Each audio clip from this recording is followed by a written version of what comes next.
Welcome to Between Product and Partnerships, a podcast focused on bringing together product, partnership, and engineering leaders to discuss how to build, support, and scale SaaS ecosystems. Presented by the SaaS Ecosystem Alliance and sponsored by Pandium, an integration platform and marketplace for ecosystems. I'm Kelly Serban. I'm the Director of Marketing at Pandium, and I'm the co-founder of the SaaS Ecosystem Alliance. Today we have a great guest. We're going to dive in, talk about tech partnerships and tech partnership programs. Can you tell us a little bit about your experience? Yeah, hi everyone. My name is Francois. Thank you for having me, Kelly. I used to run the partnerships team at Sendoso. I recently refocused my responsibilities on building out the platform and integrations ecosystem at Sendoso. So I joined the product team as of a week ago. Before that, I grew the platform and partnerships ecosystem at Typeform. Before that, I was more into go-to-market partnerships, but my favorite part of partnership definitely is the product side. Yeah, I think at Typeform, doesn't tech partnerships report to product as well? I think as of today, they don't anymore. When I joined back in 2018, we reported into the chief platform officer that eventually became CTO. And then a couple of months after I joined, we got a change in leadership and we hired a COO who wanted to own partnerships because he really saw that mostly as a go-to-market and customer acquisition play, even though we were building this whole thing mostly for improving the customer experience on the product. So it was more of a product play. When he realized that a few months after joining, we moved back into the product organization. I think from what I heard, they may be back into the business operation side of things, but I'm not too sure about that. So don't quote you on it. My word I'd love to dig into that a little bit more though, because I think especially sort of mid-market companies who are growing really struggle with the reporting structure. Having been through this at different companies, do you have any thoughts on, how to frame the decision? Because I don't think there's a one-size-fits-all answer as to where should tech partnerships be reporting in an organization, but sort of what's your advice on companies who are struggling through exactly that? Should we move this to product? Should it be under the CRO? Should we have a platform team that's independent of these others? It's going right into the CEO. It's a good question, really. I think I'm going to give you the Normandy answer, as we say in French, like not really either side of the spectrum or in between, or pick your own answer kind of thing. But I really believe it depends on the context of your organization. And what I mean by that, if I take the example of Typeform, for instance, we didn't have an acquisition problem. We had a retention problem. And so integrations were seen as the biggest lever to tackle that churn problem. And because we didn't have an acquisition problem, it was not really top of mind, at least in the early days. So being part of the product organization made our life a little easier because we removed the pipeline and co-selling distractions from our work. We were here to build a retention engine, and we were able to focus on just doing that. And that also means being also free to explore potential integrations and or partnerships. Those are not necessarily always tied with each other, but some good partnerships may not really have an integration play and vice versa. But at least we were not chasing or making decisions on integrations to build based on the acquisition potential, the level of engagement from sales execs on the other side of the aisle. Really, we're able to focus on what really adds value for our customers, what really makes their lives as a user of Typeform better. Surprisingly enough, we build those integrations and some of them turned out to be fantastic growth channels as well. But it was a byproduct of the work we were trying to do. So the focus really was on the user experience. Happened to have some of them turning out to be really cool channels. If you've ever had HubSpot or Zapier blog about you, you'd know that you get a ton of traffic from those because they're really good at SEO and driving traffic to their partners.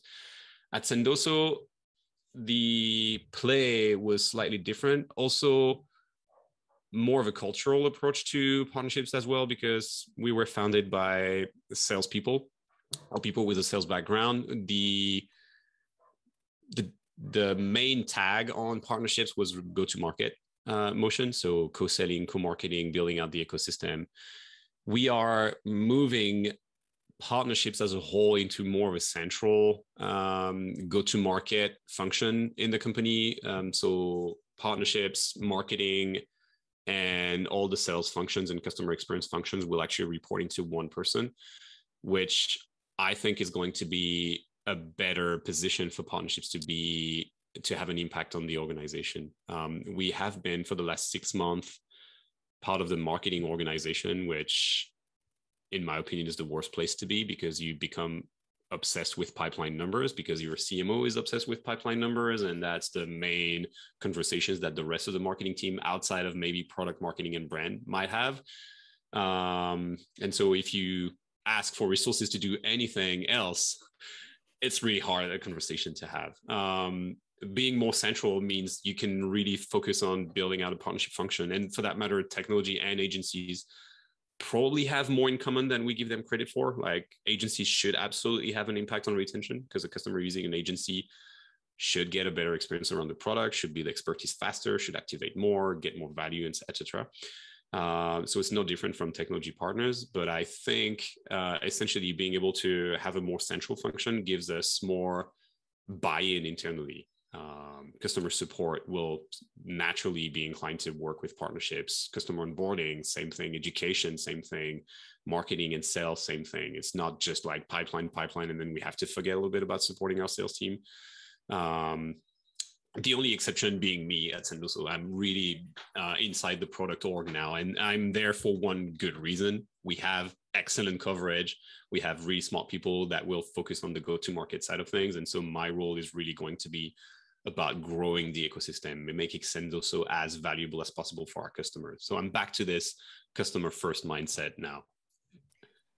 Yeah, and how do you sort of envision that collaboration playing out in terms of, so you're in the product org now, are you going to be sort of the tech partners are going to be interacting with you and with this other side on the more go-to-market activities, but collaborating with you on sort of the product integrations and product roadmaps staying aligned? Yeah, that's a good question as well. I think there's one thing that we definitely need to work on at Sendoso, which is being better as a product organization when it comes to figuring out what problems we could solve for customers that we are not solving yet. So a large chunk of the product organization, as with every organization, is focused on undeniably prioritized issues like smoother user experience, less bugs, and higher reliability and things like that, that are not necessarily acquisition driven, for that matter. That those are problems that you would experience with any product once you're already a customer. But we also need to be more mindful about how we can better serve our ICP, how we can build a product that feels more enticing. A good example of that, and that's besides retention for that matter, like as much as building integrations correlate and getting integrations adopted correlates with retention, there's also an acquisition mindset to be had there, but it's also around building the product so that it caters better to needs from customers that you cannot really please today with your narrative. If you're very biased towards a set of platforms that you integrate well with, but they're competitors of those platforms you don't, for instance, then you will isolate yourself from that potential market share as well of customers using such CRM or such marketing automation platform and so on. So we need to be a little bit more mindful about that. And integrations are very different from other features in that they tend to disqualify you way sooner than features that you will find you should have had to close a deal later on in the sales cycle. You will find that you're not doing like certain reporting things and whatnot in stage 3 once you're like really mature with your demo cycles and everything. But if you don't have integrations with like the platform that customer has, the customer is going to say, sorry, it's not going to be a fit, and you kill that opportunity at stage one. So the role of integration is very different from any other feature in that respect. It's way more dimensioning for how the pipeline will be able to move along.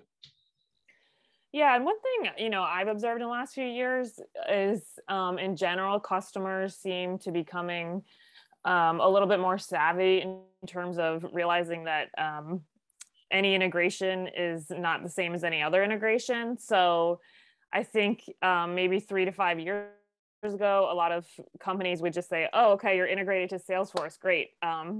Check the box, sign the deal. And then maybe 6 months later, they might find out it doesn't quite meet their needs.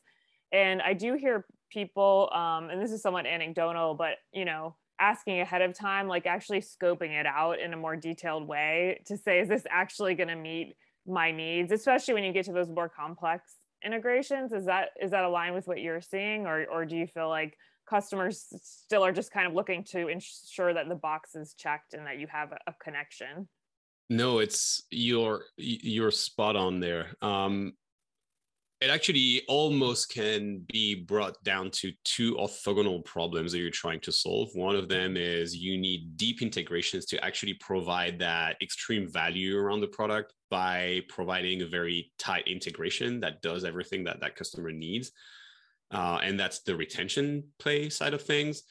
There's an undeniable fact in marketing SaaS right now. I think Scott Brinker on the marketing Martech Chief Martech blog posted a couple of years ago where there was a study saying that the level of integration was the main deciding factor for buying a SaaS marketing tech stack application. And that's really, it has almost nothing to do with how good the integrations are. It has to do with, I'm confident going with that platform because they have all the logos I need to see on their integrations page. Whatever usefulness you'll get out of those integrations is almost irrelevant at that point. It becomes a churn problem once they join because of that, and turns out the integration kind of sucks. So it's our job to make it as balanced as possible between deep, very vertical integrations and horizontal breadth of integration to advertise the product and make it more appealing to a buyer. It's not an easy task. You need to really understand your ICP there. You need to know which ones you can just fluff out to make it part of the conversation, but you know that it's going to be kind of a peripheral integration. You need to really understand which ones are going to be at the center of your product's experience. Do you have any advice on like gathering that information? I think, there's some tools out there now that, marketing departments have in terms of like the customer tech stack, right? So like you can look in Clearbit and, they will show you a certain number of technology that even your prospects are using. So, I think that's one way to start gathering the information and profiles. And then obviously talking to customers and partners, but do you have any other sort of like tricks or advice for really, and I think this goes to prioritizing integrations, right? Really sussing out that like framework of which ones do we really need to maybe own ourselves and build in-house, or which ones do we, want to put our more limited product resources behind? I would categorize 3 different things here. You mentioned Clearbit, so the tech tags are useful. Similarly, like Datanyze and ZoomInfo, which are the same company now, can provide some level of insight with this.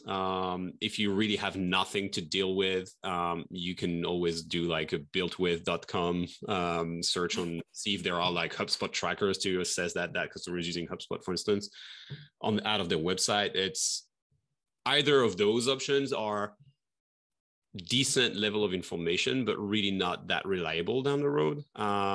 Whereas platform like Crossbeam are the second category that are basically a source of truth, an almost absolute source of truth. And I'll qualify the almost in a second, but if you see that prospect A is also a customer of Zendesk and Salesforce and Marketo, then you've got a good sense of what their tech stack looks like. It doesn't necessarily mean, and that's the almost part, that the buyer that you're talking to is an active user or has an interest at all in integrating with this, but at least it gives you conversation prompts that you can start using to qualify and better understand whether you need to talk to that particular buyer about one of the integrations that you support that you might think they care about. And they may not, but at least you're having this conversation. There's another reason to warrant a little bit of caution, but it really doesn't happen that much with those platforms, is when you're looking at potential partners or existing partners of yours that have a strong self-serve model, you will see sometimes that they have customers that really look more like they should be their direct competitor. And so you know that they're not using it. So HubSpot could come up with like Klaviyo and Sendinblue being customers of HubSpot. And you're like, that sounds like they're more trying to scalp competition rather than actually actively using that. So you need to be able to identify those, but those are very easy to spot as well. And the third part is really like the grindy option, which is run a good old technographic survey with both your customers and your prospective market to understand what they are using for different things. Some products do it really well at the onboarding stage. I used to share and beg all of my product colleagues at Typeform to go through the ClickUp onboarding experience. I don't know if you've ever done that, but they are actually really good at asking you through onboarding, which is a very self-serve experience. What do you use for CRM? What do you use for internal communications? What do you use for this and that? And actually prompt you throughout the first couple of weeks of your customer experience to integrate with that. If you said, I use Teams, then it will like, you need to integrate with Teams now. If you said HubSpot, and then you will have a reminder to integrate with HubSpot. So those not only are a good source of information, they also are good reminders that you should activate the integration and therefore become a better customer for them and get more value out of the platform as a user, which is the same thing really. Down the road, you become a better customer because you get more value out of it. ActiveCampaign used to have those questions as well, like what are you migrating to ActiveCampaign from in their onboarding journey? I don't know if they still have that. So you can have hacks around the product to collect the information without making it overwhelming. Like a technographic survey can be a little intimidating. So you need to have a budget to incentivize responses and so on. Whereas throughout onboarding, you can be very targeted. You are interested in CRM scope, so you just ask a couple of questions about CRM and be done with it, and not become too intrusive in that to maximize response rate. There are ways of doing this. I recommend a blend of all three really to make it as accurate as possible. The other benefit of technographic survey is you can follow up on that. You can ask qualifying questions like, you're using Salesforce. How do you expect to use Sendoso and Salesforce together? Like what the experience should be. What do you need to do with Salesforce that we may be able to help, that we may not be supporting today? So you can also start looking at roadmap and new user stories and making the integration better as a result. It gives you contacts as well to people that you've basically paid to answer your survey. So you are entitled to actually reach out to them and follow up and run an interview program with them to better understand what you need to be building to make the integrations more useful. Yeah, I think that's great. I think that's, and the way that you can use that information to then down the line sort of segment people to get them to try to activate it. I think that's such a huge important point, because if people are bombarded with like 100, 200 integrations, they might just like not pay attention. But if you're like, I know coming in that you're using Salesforce, so we're going to reach out to you about this integration specifically, like you're going to get a higher activation rate. How important do you think it is that sort of the questions of integrations get in on customer satisfaction surveys as a way, both for this kind of actionable information, but also as a way for the tech partnerships team to show that there's an impact here, it's making a difference? Vital. CSAT for integrations, I think, has been part of my playbook anyway since Typeform in the early days. We had our leadership questioning the quality of integrations, and we were looking at tickets. And if you experience a bug with an integration, you'll open a ticket. The support team will know about it. some customers can be very loud and very vocal about their level of happiness or unhappiness about an integration. So you will tend to see that as a stronger signal than it really is, because it could be a very low value customer, for instance, or a customer that is asking for something or complaining about something you shouldn't be doing. So you need to respect also your company's strategic alignment there. But nothing beats asking them how they feel about it and make that as many data points as possible. So at Typeform, we launched a CSAT integration that was popping up to customers that had been using an integration for more than a month. And we were asking that again 6 months later, because sentiment will evolve. Even if the integration hasn't, like you might find it barely useful at first, but then realize that 6 months down the road, it actually helped you, or the other way around. So you need to understand about this. The other way this is useful is it is helping you make sense of external noise as well. You might have a couple of bad reviews on the Salesforce App Exchange or on the HubSpot marketplace that will make a bad impression with your execs, but they are just ratings, 1 out of 5 stars. And if you look at the comments, they may actually be pretty irrelevant. Like they may be judging your platform, not the integration. So asking straight up questions about the experience around the integration to your customers directly and regularly helps you keep your finger on the pulse of the experience with each and every individual integration. And so we rolled that out at Sendoso as well a few months ago, just to make sure that I was joining the product team with at least some data to start working with. And yeah, we're already learning a ton from that. And we had never really done that before. Our preferred way of collecting data at Sendoso for the longest time has been account managers and CSMs actually talking to customers a lot. And that's really hard to reconcile, because customers will talk about a bunch of issues and a bunch of things that they like and dislike. And so it's really hard to make sense of it from an analytical perspective. Having the CSAT survey removes that conversation from the QBR's equation and also helps you organize that a little better. So it's a good way of doing it, in my opinion. I cannot advocate more for CSAT surveys for individual integrations. It's a really good hack.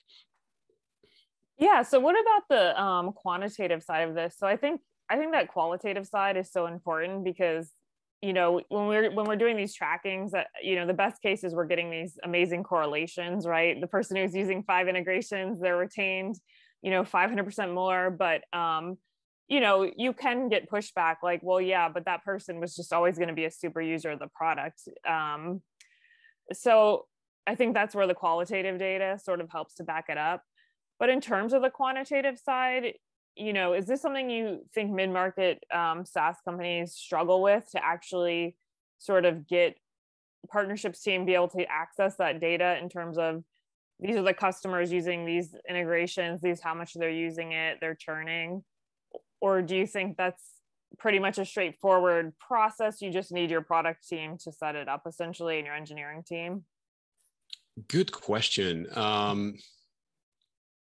Again, very different experiences at Sendoso and at Typeform on this. I think at Typeform, people were a little more prone to churn because of an integration. At Sendoso, we don't see that at all. Like we might see an integration having more tickets, more bugs being reported than others, but they don't necessarily link to churn, because they are still too much of a peripheral part of the product. And it's a luxury for us to be able to address those issues before we actually make them more of a central part of the product, outside of certain integrations that are really deep into the product. At Typeform, because we were a self-serve product, it was easier to churn as well. A lot of our customers were month to month, may still be, for that matter. I'm just not there anymore, so I don't have data to back it up. Assume that my statements about Typeform stopped a year ago. So it was easier for people to churn, and in the churn survey, just complain about lack of functionality for certain integration and so on, which also happens to be excellent feedback, both quantitatively and qualitatively, for that matter. but I don't think we can get away with not deep diving into the qualitative side of things, especially with unhappy customers. It's probably actually a good way of filtering out the power users and champions of your product, because the ones that are pissed very unlikely are one of your champions, and they are the best source of information for you to improve your product and your integrations as a product for that matter. And what do you think about sort of, mid-market companies who have their own in-app marketplaces adding reviews in? Because I think, you're alluding to reviews in general are a self-selecting group. And, a mid-market company may not have the volume that, say, Salesforce or HubSpot has, but is that valuable to other customers? And is that valuable to the SaaS company as another source of information? This is an ambiguous topic, because if you're on top of your G2 play, you should have good reviews. And this is more a marketing performance issue than it really is a product performance issue. I mean reviews of the integrations though. Yeah, but reviews about the integrations, we've never had that at Typeform. We don't have that at Sendoso. What I'm seeing a lot though is app directories integrating with G2 reviews and Trustpilot reviews and so on, which end up being about your product, not the integration. So yes, which is interesting, right? Because you can have a great product that people love and you could have a crappy integration. So it is somewhat misleading, but you're right. I've seen that as well. Exactly. The place where I've seen, to your point, the most potentially, but not always, the most relevant feedback about the integration would be the HubSpot marketplace and the Salesforce App Exchange, because that's where people tend to be a little bit more vocal about the integration, because they are understanding the purpose of the marketplace itself, versus pulling reviews about your product from G2. And even then, we'd still get reviews about your product being a great product or a bad product, and that review would have nothing to do with the integration with the marketplace that you're listing out of. So you cannot treat that as purely quantitative data. You need to get into the content of the reviews to really get a sense of what's going on. Yeah, that makes sense. So as a more product-focused partnerships person, do you have advice for partnerships people who are stuck in organizations where they really are strapped for product and engineering resources, and they have to sort of use the force of their personality, persuasion to get more resources that they need to meet their objectives, but the product team is not being told from on high, like, you need to give these resources? Is there a way for partnerships people to talk to product people and sort of under maybe terms or value propositions that are going to make a partnership person more successful in sort of advocating for resources and for buy-in and for assistance on what they're trying to do with the integrations?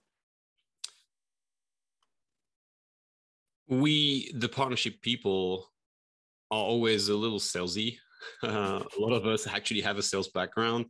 So we need to use that to our advantage, but while being smooth as well, not too pushy. I think the conversation needs to start upstairs at the exec level to reveal the impact of integrations on SaaS products, because even if your company doesn't really know what the play is for them, it's true for a lot of organizations. Actually, I've never talked to a SaaS company, and I talk to SaaS companies. It's basically my job, right?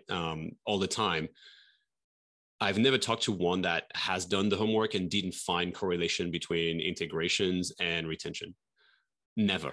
And we all have different flavors of it. I remember talking to some of our partners that were obsessed with driving adoption of integration as early as the first month of the customer journey. And for that reason, they actually only cared about that timeframe. I've talked to companies that were measuring that through impact on LTV, through impact on retention, whatever component of LTV. My preference is looking at active usage, because I really truly believe that the power of integrations is not so much in making a statement to the market that you integrate, but actually make it useful for your customers. So I would advocate against measuring setup, but actually measuring usage. And if you can get a friend in the data team to back you up on this and run the analysis, then it's really easy because it should look good. It should look like you will have an impact if you focus on that. Take it upstairs to your chief product officer or your CTO. Usually CTOs are friendly to API ecosystem and conversations like this, but not necessarily have the resources to support that, but they will advocate for it. Chief product officers more and more come from companies that have had that strong ecosystem culture. And so they will understand that as well. It's mostly the business people that need to understand this.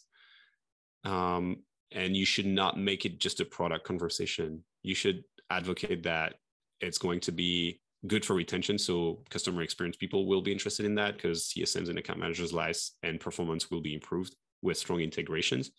It will make for good selling points as well. So the sales team should be interested in that. It makes for excellent co-marketing conversations. So the marketing team should be happy to have lower lift programs that they can run and amplify through the audience of a partner. It's really hard to find reasons not to do it, but it's also culturally too easy to say, let's do it and not actually implement anything like that. So you need to just set up metrics and make yourself the owner of those metrics and accountable for those metrics, saying to your execs, we're going to do this. I need help from CX. I need help from marketing. I need help from sales and product and engineering. And if we do this together and align on the metrics, then the product metrics will be my metrics. So we will naturally work together.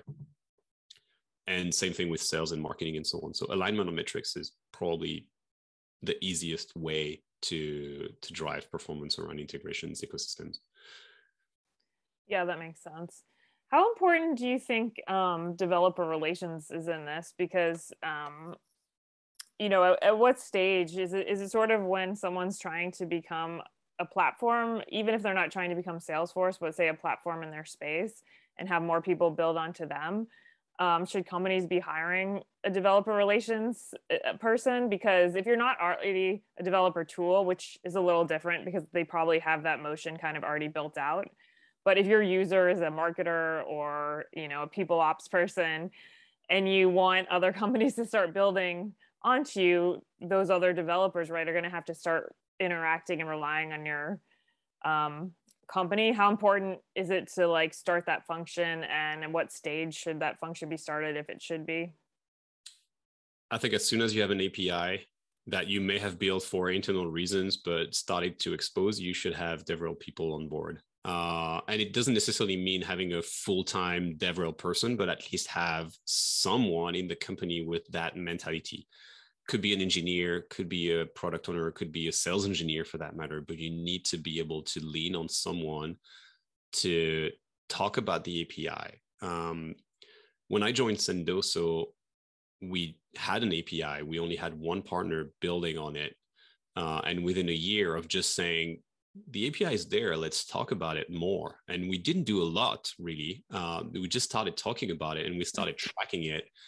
We launched 2 more in the last year. We have about 5 or 6 that are being built actively right now. And we are, because of that traction, building awareness internally about it. Like our engineering team that's rebuilding the product or improving the product knows about it and uses it to their own advantage as well. So it's a source of accelerated innovation internally.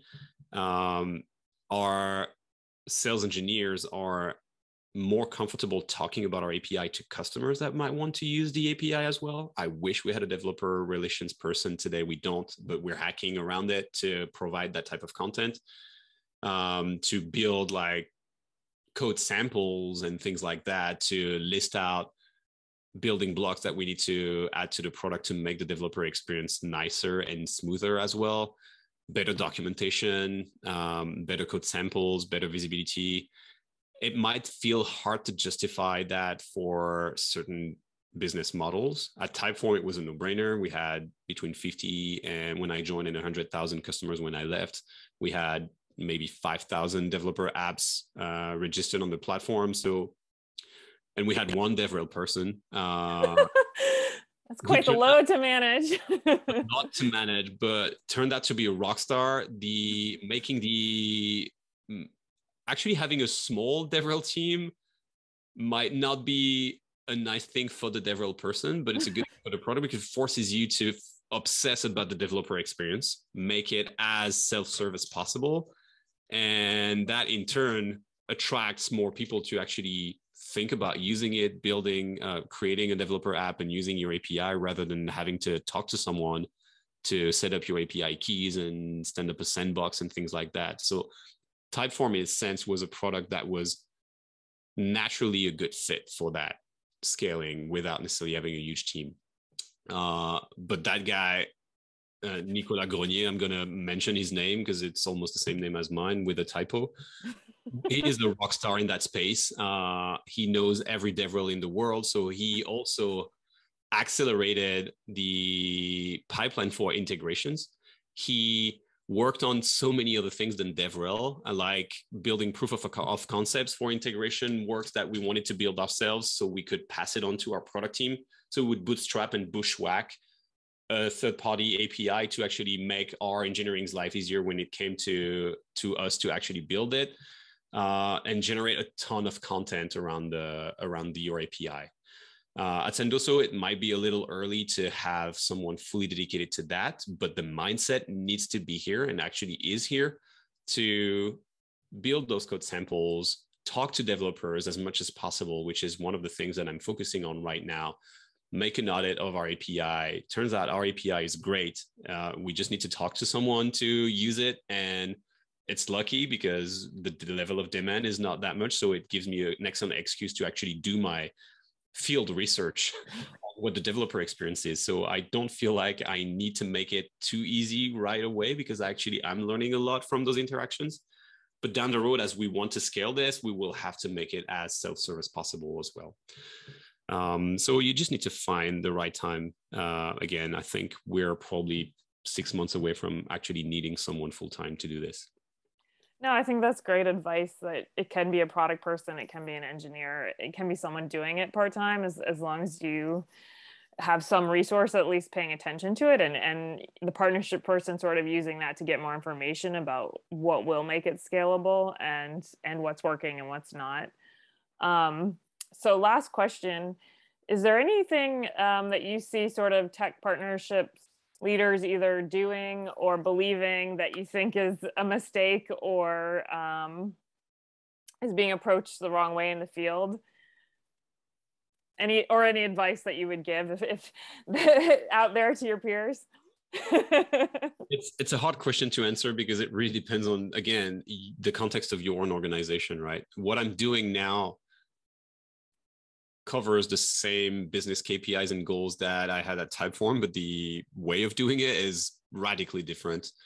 And the Typeform way wouldn't work here, and the Sendoso way wouldn't have worked at Typeform. So what really matters is understanding why you're doing this and making sure that there is alignment across the organization, because it's not a mountain that you can move by yourself. And it's true for partnerships in general. Like even people dealing with agencies, they have that issue. If their onboarding team, if their education team, if their customer success team does not embrace the agency mindset, then their job is really hard. And it's the same thing with technology partners. If your product team doesn't believe that integrations actually have a huge impact on retention, have a huge impact on acquisition, have a huge impact on understanding better your customers as well, based on what they're doing with integration, which is a third component of tech partnerships that's often overlooked.